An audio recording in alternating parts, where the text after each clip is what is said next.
What's up, you guys? It's Adam Hume here with another 5 meaningful minutes. And as you can see, I got my sunglasses on because it's a beautiful day here in Denver. I'm outside again, shooting front face on the camera. So my apologies for the quality of the video. As I was driving around today, I drive past this park pretty recently. It's right by the house here, and they have these soccer goals up now. I'm a huge sports fan. I love sports, and soccer is one of my favorite sports of all time. And this soccer goal had me thinking about how pointless soccer would be without a goal. I mean, think about it. At that point, you're just a bunch of guys, 5'10", 5'11", running around, kicking a ball. Without a goal, you can't score. Without a goal, you can't know if you won. Without a goal, there's no winners, there's no losers. It all relies on a goal. And that had me thinking about one of my favorite passages of scripture of all time, which is Proverbs 29:11, and it says this, it says, "Where there is no vision, the people cast off restraint, but blessed is he who keeps the law." Where there's no vision, the people run wild, some translations say. People do whatever they want. They do foolishness. But blessed is he who keeps the law. And so I think that passage of scripture lets us know that we have to have a goal in mind to achieve. In order to have vision, we have to have direction. We have to have a place we want to eventually arrive to, something we eventually want to be or accomplish someday. And without that vision, without that goal, if you will, we'll just do whatever the heck we want. And so I encourage you today, as you're watching this video, think about the goals that you set in life. You know, a lot of times the goals that we set are really vague. They're not specific.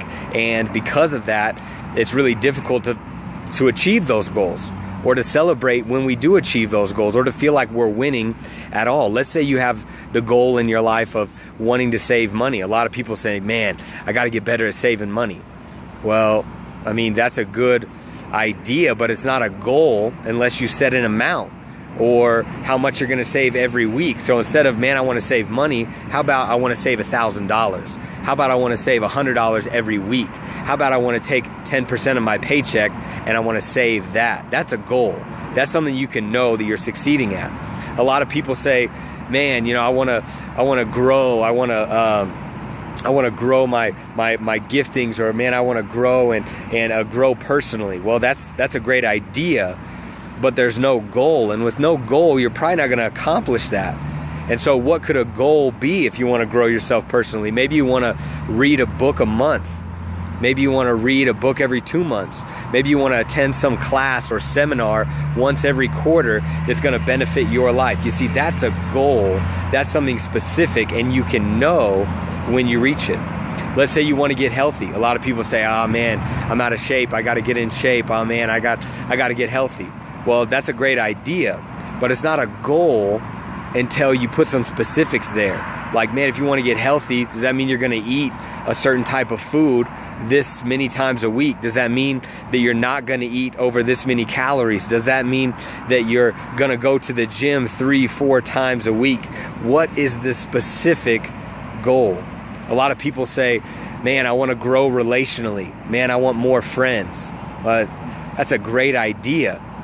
But a goal happens when you say, man, I'm going to hang out with at least 2 people a week. I'm going to go out and have coffee with them. I'm going to meet with them. We're going to talk about life. We're going to dialogue.